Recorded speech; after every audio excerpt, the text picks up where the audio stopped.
Hello guys, good morning yan. Nagbabalik ang inyong kuya JC para sa Negosyong Pinoy, Bigasan Business. Ayan.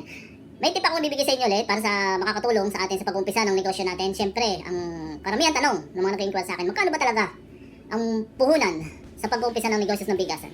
Siyempre, lahat naman, yun ang unang tinatanong. So, bago ko po ipagpatuloy, sa mga bago po natin dito sa channel na to, pakisubscribe lang po muna ang ating YouTube channel at pakiclick ang notification bell para lagi po kayong updated sa lahat ng videos ko.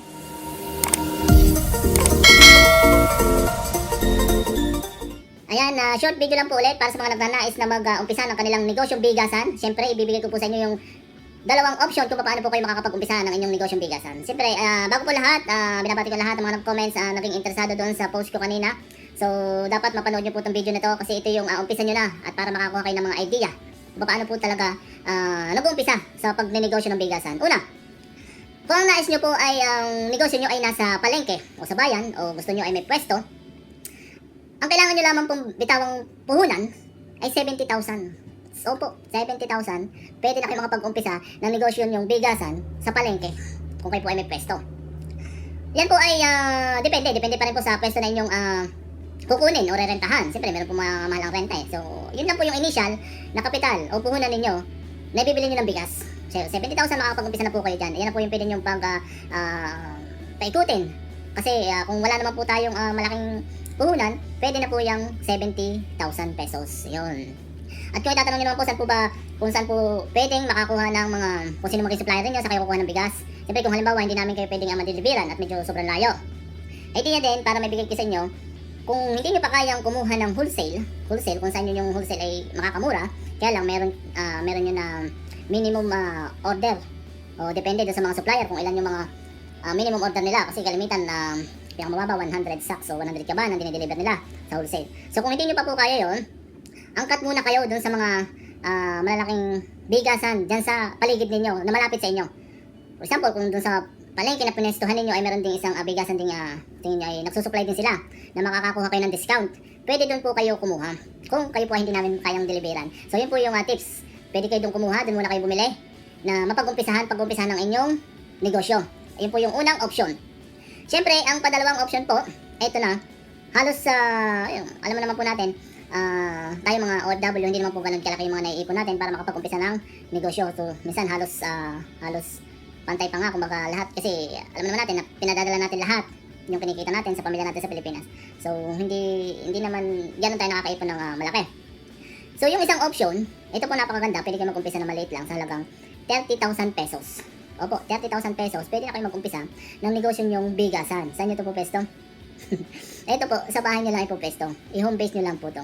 Kumbaga, kumuha lang kayo ng mga tatao, kung halimbawa nandito kayo sa abroad, o isa sa pamilya ninyo, siya lang magbabantay, ibibili nyo lang ng bigas. Siyempre, kukunti naman yan, kaya nyo namang i-manage yan. Sabihin nyo, huwag nyo nang ipapautang yan, kumbaga, kung magkano lang yung maging benta, kasi nasa bahay naman, home base, at wala man kayong babayad ang pwesto, pwede na po yung 30,000 pesos. So 30,000 pesos na yun, pwede kayong makakuha ng sa presyo nga siguro mga 50 kg at saka 20 sacks na 25 kg. 30,000 pesos na yun, makakapag-umpisa na po kayo ng inyong negosyong bigasan sa bahay ninyo. So yun po yung dalawang option na pwede nyo pong pamilian. Kung kayo po ay may puhunan na 30,000, pwede nyo sa bahay umpisahan. At kung medyo may puhunan naman po kayo malaki-laki, 70,000, kumuha kayo ng pesto sa palengke, sa labas. 70,000 na halaga ng bigas, yan po yung inyong pwedeng paikutin. Siyempre, dyan po yan nag-uumpisa Dyan po nag-uumpisa na sa pag-negosyo natin, baka sabihin natin ay sino bang magiging market natin, sino bibili, pagka ganun lang ang tinda natin, baka sa tingin natin ay kukonti.